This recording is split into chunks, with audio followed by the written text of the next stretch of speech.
Welcome to the Bantam Boys, everybody. The Bantam We're Boys. the Bantam Boys. That's our working name for this pod. Yeah. I'm Uri. I'm Tyler, and we are both bantamweight, I think. I'm a middleweight. I don't know what bantamweight Oh, no, exactly. excuse me. I'm a lightweight. But depending on which league I'm in, I could also be a featherweight. Especially if I lose a couple pounds, I'll be a featherweight for sure. And I am bantam in the youth hockey league. Your Bantam age group. Yes. Okay. You're 12? I think, yes, I'm 12 years old. Yes. I drink a lot of milk. I drink the cheapest milk with the most hormones. You got the steroid milk. It's not steroids. It's other hormones. We don't know what's in there. It's not muscle milk. It's medication milk. No, it's clearly not muscle milk. Mass building milk. I drink hustle milk, which is the caffeinated milk that I sell on the subway. Oh god. Hustle milk is good. That's a good product. I'm now loving the concept of hustle milk. Honestly, if you pour a 5-hour energy, Just into a 5-hour energy. elementary school milk, Just whole milk. sell it as hustle milk. That's a good product.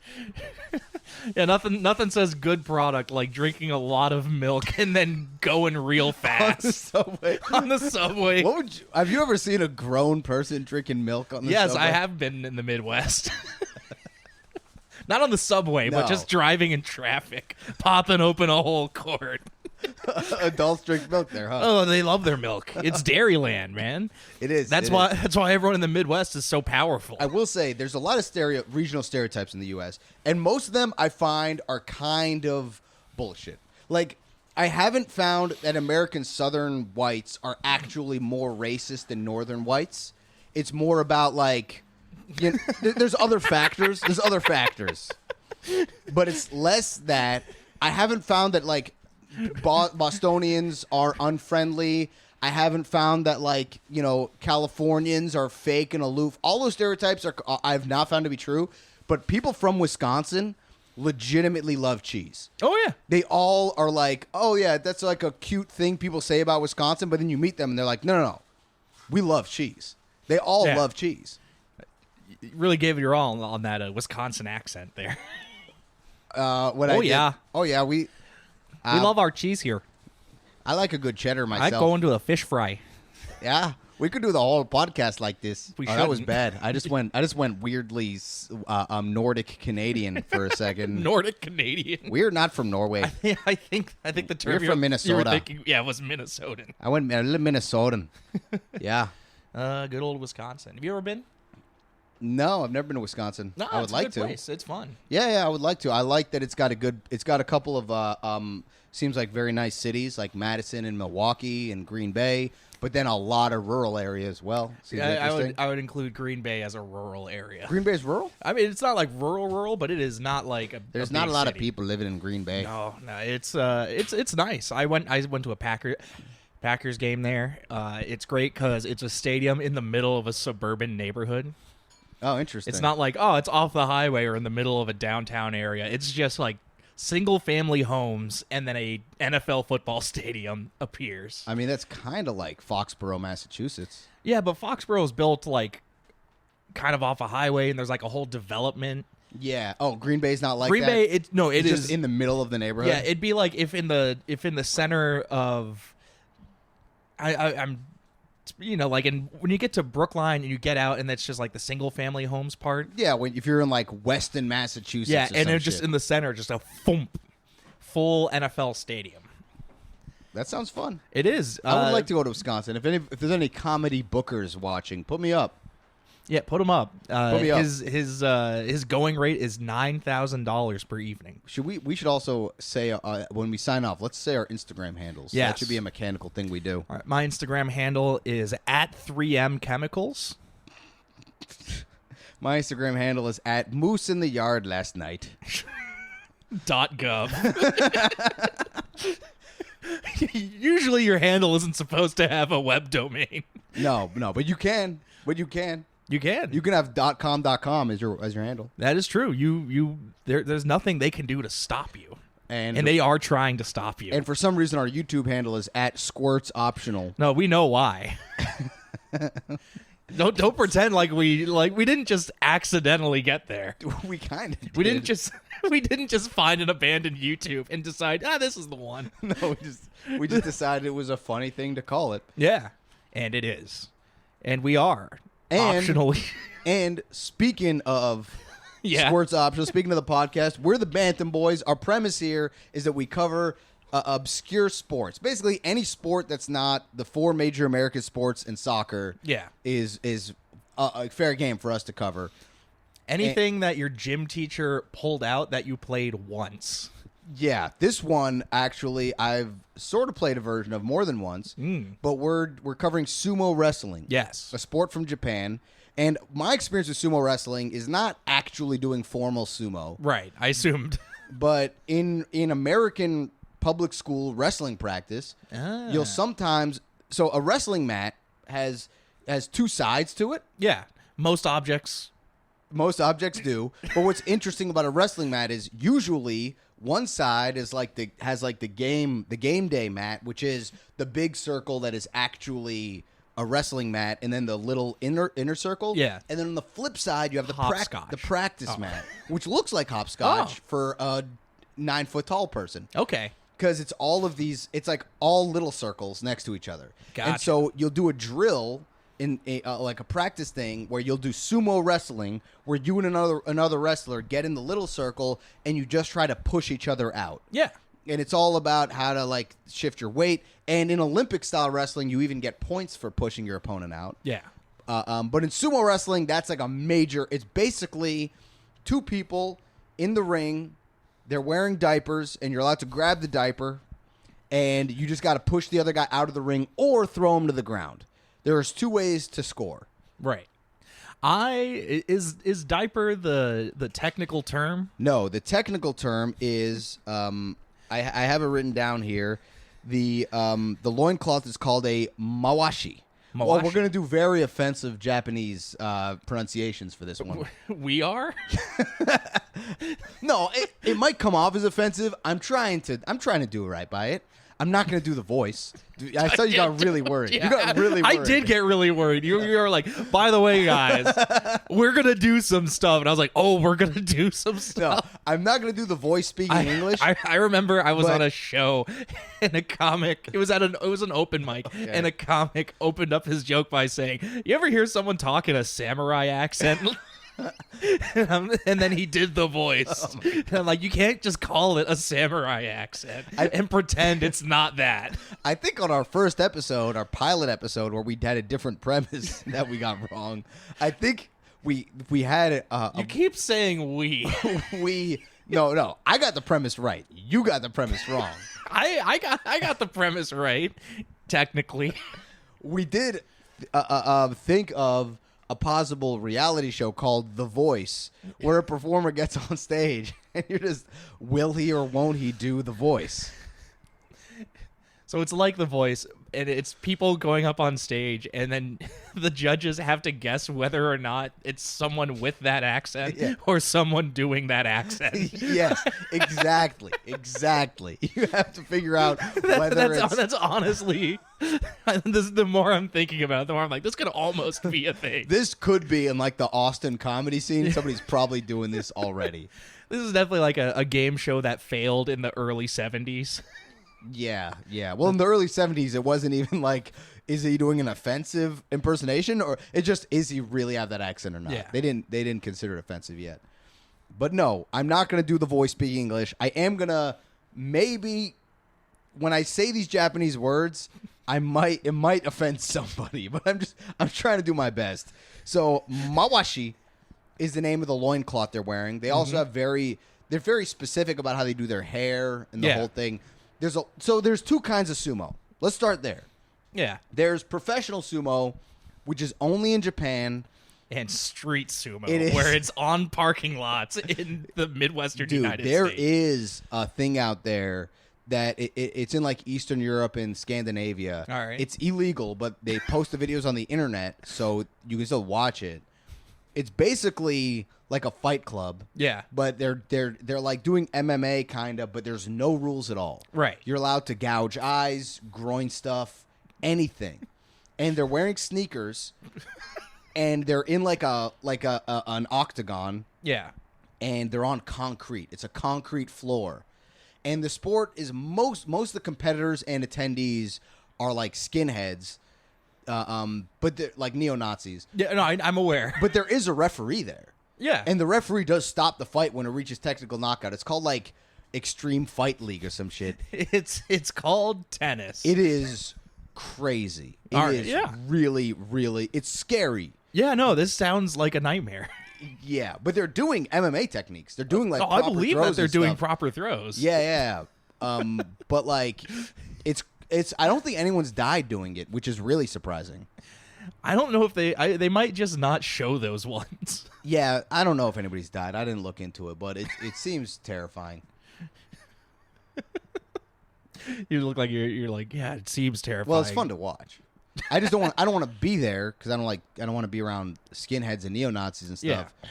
And that level of hyper toxic masculinity is probably alarming as well.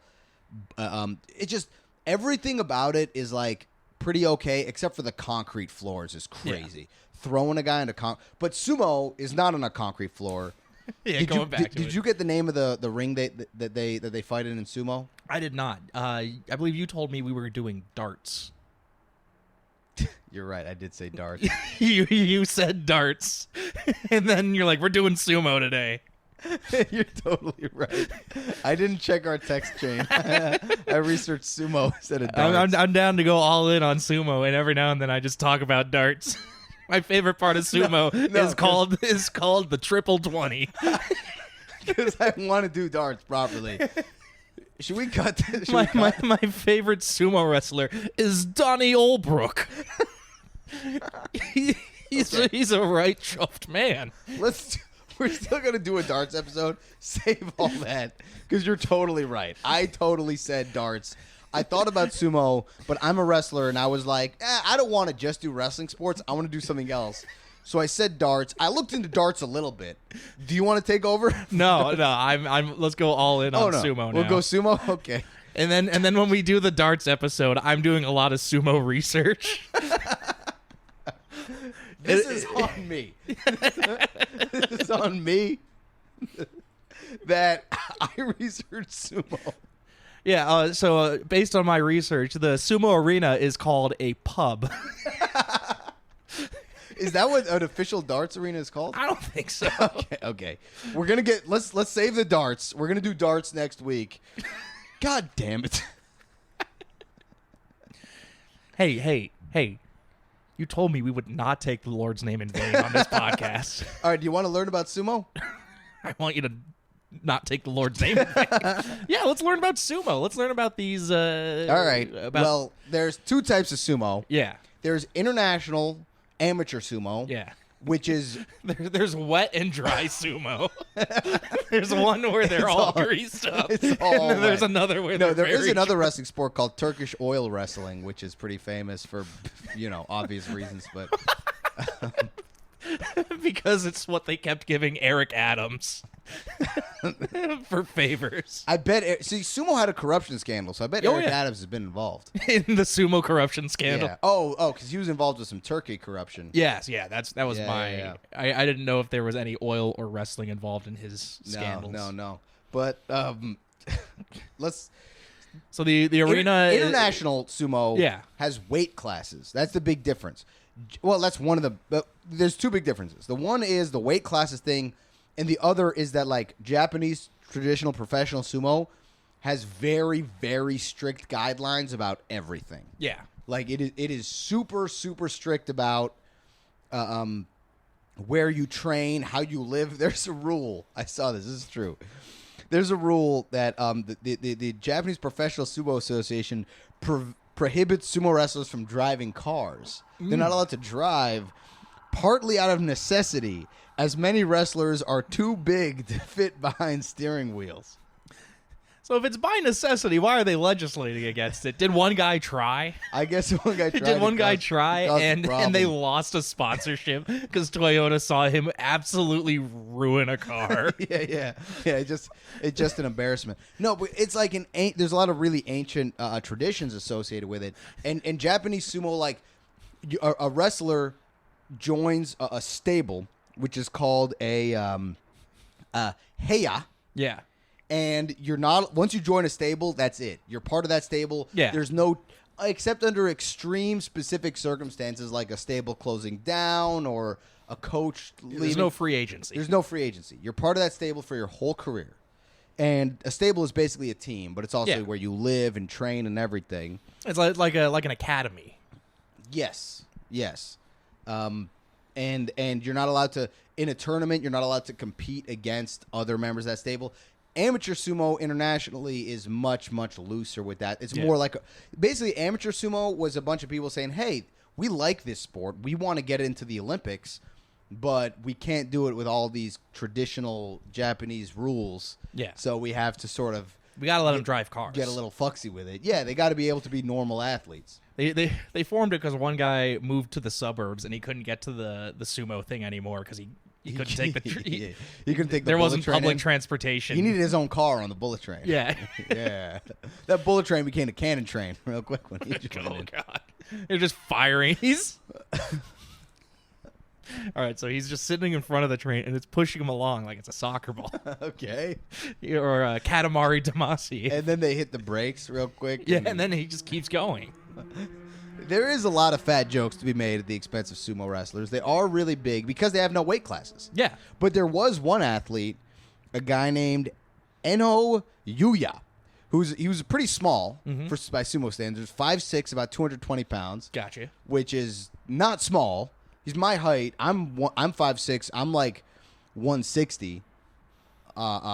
So he's got 60 pounds on me. He was pretty big for a normal person, but he was smaller than most sumo wrestlers. But he just used like quickness and technique and was able to do pretty well. Very popular on the sumo subreddit. I don't know why. It was just the way you said it. Very popular on the sumo subreddit. I find it amusing that there's a sumo subreddit. It was just the way that, I mean, it makes sense that there is one, but the way you said it was like, oh, part of me in the community really like this guy. Yeah. It sounded so much more nefarious the way you said it. I'm so sorry I screwed up and you have no research. No, I'm having a great time. Okay. I'm learning. Okay. Yeah. Let's do a player profile now. We're gonna do a player profile. Which normally we would each do a player profile. Yeah.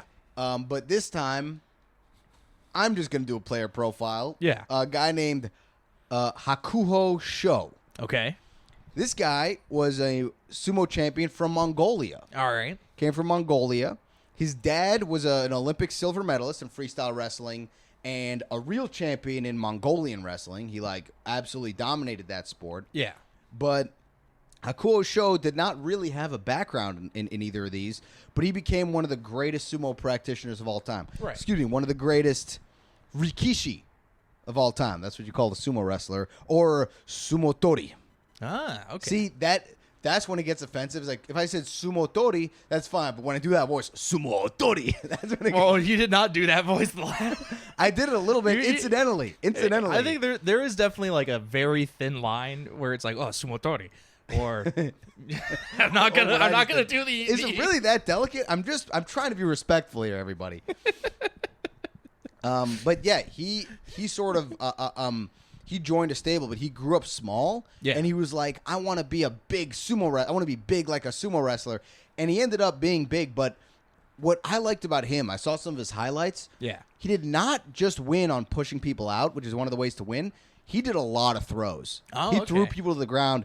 He did a lot of throws similar to a judo throw called the uchimata, which is a throw. There's different variations, but the one that you see in the UFC a lot is from an overhook, and then you sweep inside the thigh. Yeah. Overhook is when you overhook the arm as opposed to an underhook, which in as opposed to an underhook where where you in, lightly grasp. in Olympic style wrestling, underhook is considered the stronger hold, the stronger grip. But overhook, you can. It's become very popular in UFC to do the Uchimata from the overhook. Okay. And Hakuho Show did a lot of that, which I really enjoyed watching. His highlights are great. You can just Google Hakuho Show. The thing about sumo that makes it hard to watch. Yeah. The matches are like 7 seconds. Oh yeah. They go real quick. And there's no best of 3. Yeah, it's just one and done. They just get up there. I talked to somebody who went to Japan and went to a sumo thing. He was like, "Yeah, you're there for 2 hours, and you watch about 45 seconds of wrestling. There's 7 matches, and there's all of this pomp and circumstance, bringing the guys out, and then they wrestle for like 8 seconds, and it's done." I mean, I guess there is something to be said about like short bursts. Like it's the only sport that could exist on Vine. It would be a great Vine sport. It's honestly the perfect sport for the like doom scrolling era because you could just scroll through and yeah, dude, I bet sumo TikTok is wild. Sumo talk. Sumo talk. It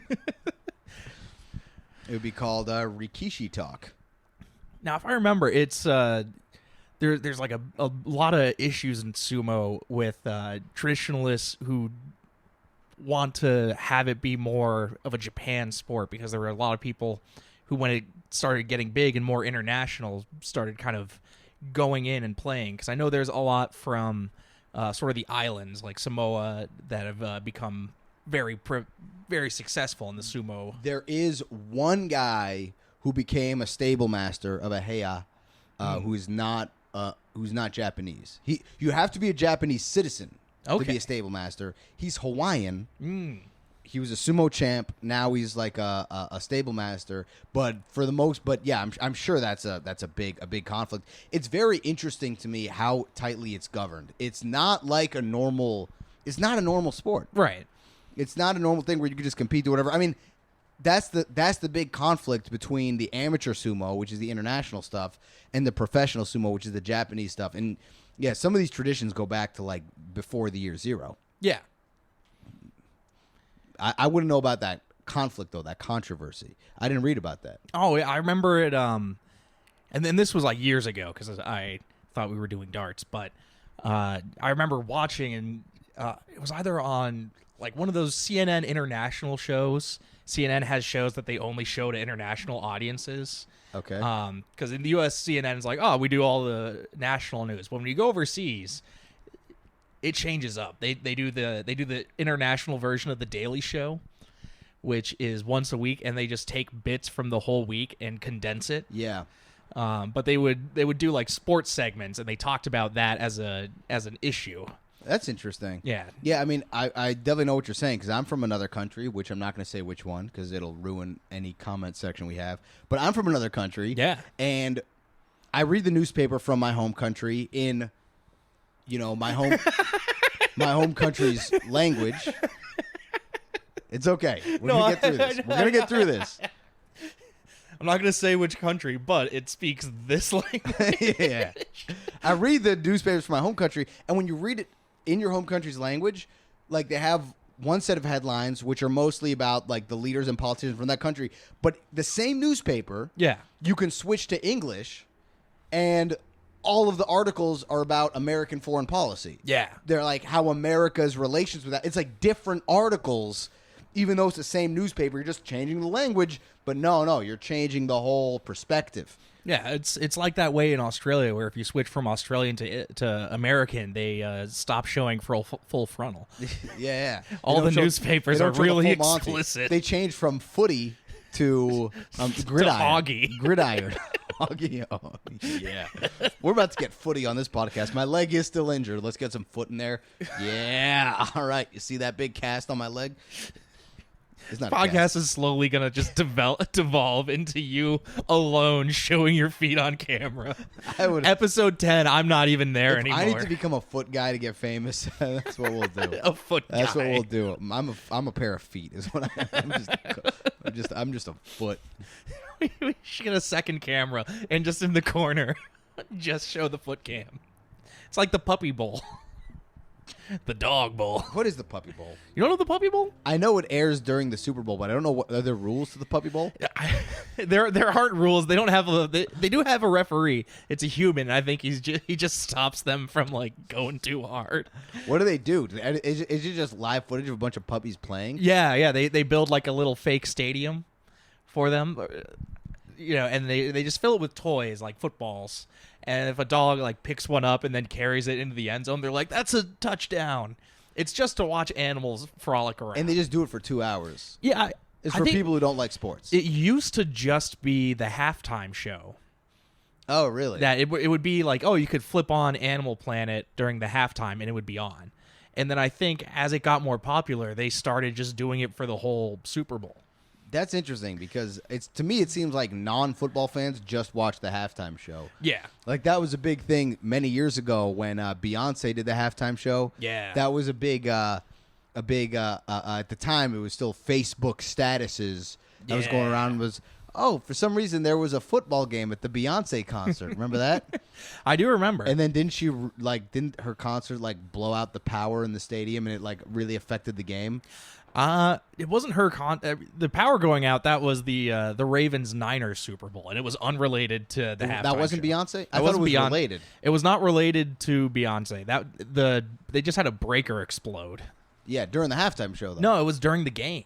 Oh, really? Yeah, it was third quarter. I remember some people blaming a woman for that. That's all I remember. I remember because that was like a year or two after the Batman with Bane. Is that Dark Knight? Dark Knight Rises. Yeah, it was because it was after that, so everyone had the same joke. Oh, Bane is real, and because in that movie they destroyed the football game. They come to a football game. Did you like that movie? I did not see that movie. Yeah, it was not as good as The Dark Knight. Yeah, it was just like a fine superhero movie. Yeah. It wasn't anything like. Look, it's a classic third movie in a trilogy. You have the first movie, and the second movie is better, and then the third movie can't quite get up to that. Maybe. This might. Can you give other examples? Godfather, of course. Yeah. But The Godfather's like the first movie's amazing, the second movie's amazing, the third movie's like, what happened there? But there's things like I guess I'm trying to think trilogies. Batman was like the first movie was just like a fine superhero movie. The second movie, The Dark Knight, is like one of the most incredible like movies of the last 2 decades, and then the third movie is just another fine The Dark Knight stands alone. It's kind of like the original Star Wars trilogy. It goes up and then it's not quite as good, that third one. Episode 6, I love Episode 6. I mean, it's good. I'm not saying it's bad, but I love Episode 6. All right. He's brandishing a knife under the table. Oh, you can't come out again. He's still brandishing it, even though you can see both of his hands. I'm trying to think, because there are some things. This happened a lot in the. just holding a knife between your two knees. This whole podcast is will Uri kill Tyler? That's the premise. That would be a good premise. That would be the There's just a Chekhov. There's just a gun. Chekhov's gun is in there. We established that you own a gun in like the 4th episode, and then 12 episodes later, you just shoot me. It becomes a true crime all of a sudden. Genre change from comedy to true crime. Oh, we build in an ARG aspect. Oh, I thought you were gonna say an AR-15. I was like, I don't need an that AR-15 kind of ARG. What's an ARG? Oh yeah, it's an augmented reality game. Oh, that's where you put on glasses that make stuff appear. Kind of. Well, so it might not even be augmented. It's a thing. It was big like. It's like 6 years Pokemon ago. Go. No. Well, that is also that. But this one is specific for... It might not be augmented reality. It might stand for something else. But it would be like you have a series of YouTube videos. But like there's clues you can see in the videos that you can like go to another website and look into this. So there's like a mystery built into a video series. Oh, that blurs the line between fiction and reality. Yes. Yeah. So that like, oh, you... That's spooky. I'm getting spooked. Are you? I am. Just hearing the concept of this. This is a spooky concept. Like, I'm legitimately spooked here. So there are these movies where sometimes they have monsters that come out. You, whoa! I'm getting spooked. I'm getting spooked. But yeah, you'd be like, oh, you'd watch it, and then there'd be a clue, and then you'd go onto a website and try and figure out what's going on in the narrative. So we'll do one of these, but where I kill you. Yes, and then but there's. Do I have to really kill you? No, preferably not. Okay.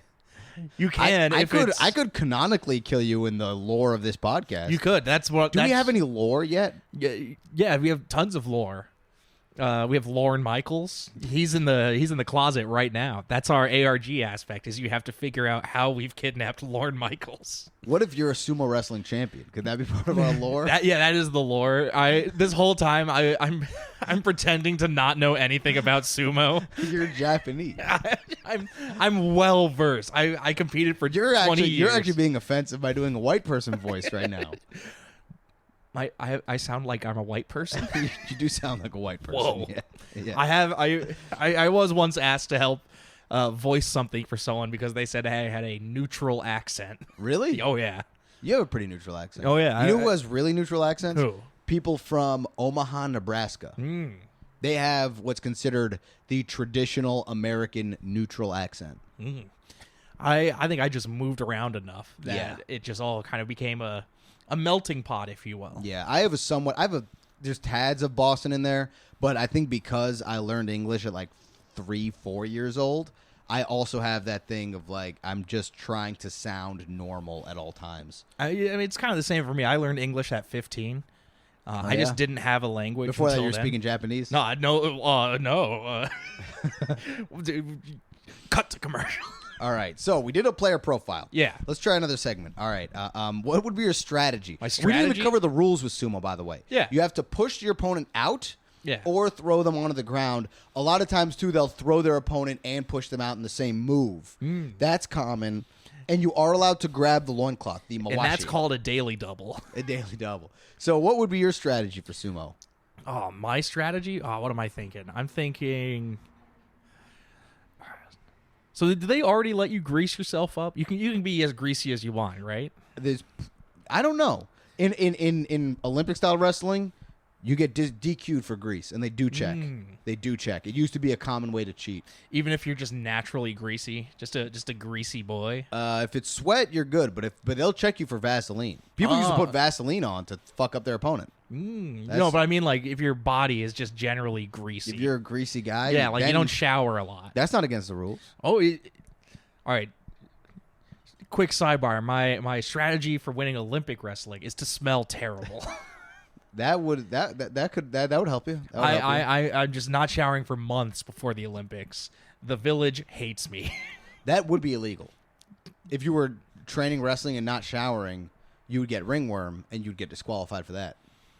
I do the minimum amount of showering to prevent ringworm. Okay, now you might be honest. Do you just get ringworm by not showering, or if you wrestle and don't shower, that's a great way to get ringworm. Right, but like if everyone's clear of it, it doesn't just spontaneously occur. No, see, this is something people don't understand about fungal infections. Yeah, and I say this as somebody who's had a great deal of them. Yeah, I know. Everybody's skin is exposed to fungus. Fungus is around. Like, your feet are exposed to fungus. Fungus is out here. The fungus is out here grinding. Man.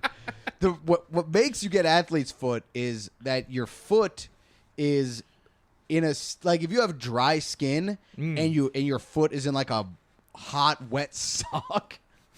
Yeah. Then you'll get athlete's foot because you're creating conditions where the fungus can like get into your skin.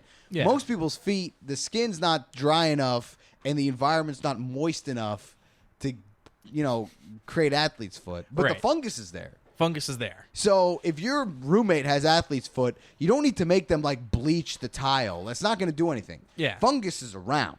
You just got to keep your foot dry and clean and you'll be fine. So what if I'm just real stinky but I'm dry? You could be a dry, stinky... just working up a real dry stench. Sumo wrestler. So that's your strategy. It's that's my strategy. Not showering. I'm doing a dry rub of just dirt and filth so that when the time comes and I get sweaty, it activates. Okay. And then I'm just so grimy that no one wants to put me into a hold. Okay. All right, that's a good strategy. But for sumo, what I'm thinking... Oh, that's not sumo, though. That's not sumo, no. Sumo you got to shower. Sumo, I'm showering up. Sumo, I'm smelling so good that the guy doesn't want to throw me away. They just want to hold me close. Yeah. And they don't want to throw me down. Or I'm thinking rollerblades. Okay. You Thinking coming with rollerblades? Yeah. On the other guy? Yeah, I'm tricking the other guy into wearing rollerblades. So you can just slide him right out of the ring. I'm using a dolly, a furniture dolly, to just tip them up and move them off. That's pretty good. What about you? Any good strategies? Yeah, so I'm gonna do this. I like like you're doing the sumo, but you're next to like a wall, and then you paint like a tunnel. That's what I'm talking about. And then you run through the tunnel. That's what I'm talking about. I bring a cardboard cutout of me. The guy tries to wrestle that. I'm out to his left. I'm like, whoa! I pop out behind the cutout. I'm like, ha, gotcha. And then I tackle him. Wait, you're behind the cutout? Well, no, I sidestep. I was going to say, if you're just behind the cutout, couldn't he just push the cutout through? No, but I sidestep. So then he just, stumbles through the cutout. When he's getting ready to charge at me, I'm immediately, I spin around real quick. That's my whole strategy. And then in the like dust, I'm suddenly wearing a matador's costume. yeah. That's my whole strategy. I just sidestep. No, my strategy is this. Instead of becoming the biggest guy, I become the skinniest guy. I'm 130 pounds. I'm 45 pounds. I'm 130 pounds. I'm skinny. We start the match. I don't engage him. I run around the ring. I run around the perimeter. He can't catch me. He's chasing me. He gets tired after like 40 seconds. Yeah. And he's so tired, even though I'm 130 pounds, I just got to tip him over. This is a Spider-Man. This is what yeah. Spider-Man won. That's how he wins that wrestling match. Is it? Yeah. He tires the guy out? Well, he jumps up at the ceiling so the guy can't get him. Yeah. And then they're like, you're not allowed to do that. So then he just runs around in a circle. Oh. I think. Yeah, I do the Spider-Man one. Then I come down from the ceiling. I kiss him upside down. yeah, I kiss him. I do the Spider-Man kiss. That's pretty good. Yeah. Why is it always why has there ever been a movie where someone does it's like the Spider-Man kiss but at a 90-degree angle? Side to side? Side, but your face is up. Because if you're both side to side, that's just a regular kiss. But if your face is here and then the kiss is here, like at a 90-degree angle. I've seen some footage of that. Some footage. Yeah, that's out there. That's out there. I don't know if it's ever been in a Hollywood picture, but it's out there. That was in The Color Purple, right? Did you see the remake of that Color Purple? No, I haven't seen the original. That's the one with the kid with the crayon, right? The kid with the what? The crayon, the purple crayon.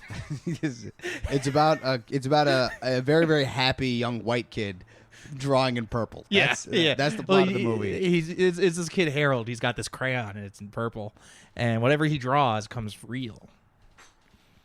You don't want to watch the sequel where he's a teenager. And then he just because the drawings get horny. What? Why would that happen? That. Oh right, no, teenagers are. We can't discuss underage people's sexuality. That's not. We're not getting into that. Can't or won't. Sure. Sorry. Sure. Shan't? Shan't? We shan't. We shan't. That is, you know what? We shan't. All right, let's do one more segment here. This one's called Invent a Sport. Yeah. So what would a sport you invent similar to sumo? Similar to sumo. Yeah. Or actually, should I go first? Because you went first for the last one? Yeah, you go first. All right. So this one, sumo wrestling is a form of wrestling with two really, really, really big guys that's all about pushing that person out of bounds.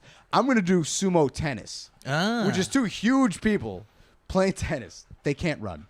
They can't run at all. And your goal is to actually hit the ball out of bounds. So just every serve is like, whoa, it's going way, way out. Yeah. So it only lasts 9 seconds, like sumo wrestling. But then the key is to try to get your opponent to hit it inbounds by being so big that they have to hit it inbounds to deceive you. That's my sport, sumo tennis. I think I just want to do an alternate on sumo wrestling, but you add people, so it's like 3v3. Okay. You have one of each team is in the circle, and you have two on each team on the outside, and it's still try to push the guy outside the circle, but the other guys could be on the outside and push you in. Oh, yeah, so it becomes, you have strategy. Yeah. That's actually good. And then it'll sort of become like a ruck in rugby, where you're like rucking each other in. Yeah. Oh, I got one. Yeah. It's called Sumo wrestling. Yeah. Yeah. Yeah. Yeah. How does this work? You want to break this down? Yeah, it's just like sumo wrestling, but you can't do it on Shabbat for the first part. Aside from So that, the only difference is scheduling. scheduling is very different. It's not on Shabbat, and neither participant can be athletic. That's the other thing. It's just two. Like it's like a software engineer versus an accountant, and they're just Jews wrestling. I've got one. It's called Sumo Wrestling. It's where two teams of people on boats are trying to shove each other out of a lake. All right, nice. As you go, what about this? What about Pumo wrestling? Yeah. And it's sort of like your sumo where everybody's greased up. Oh, God. And it does. It's also like you're wrestling where they stink. They smell pretty bad, this one. They smell pretty bad. Yeah. Not the worst, but they smell pretty bad. Oh, I got a one. Sumo wrestling. Yeah? It's sumo wrestling done by two people in different states through a video chat. Oh, I thought you were gonna say at a zoo. It could be two gorillas sumo wrestling. That's also good. No, it's the ring is in the center, and there are lions on the outside. So if you push them out of the ring into the lion cagement, that's pretty good too. All right. Oh man, what are some other dumb puns we can throw? Mumo wrestling. Mumo wrestling, just cows. Yeah. Morning Dumo wrestling, where it's regular sumo, but you do it in a picturesque field at 7 a.m. The sun's just about to crest the hill.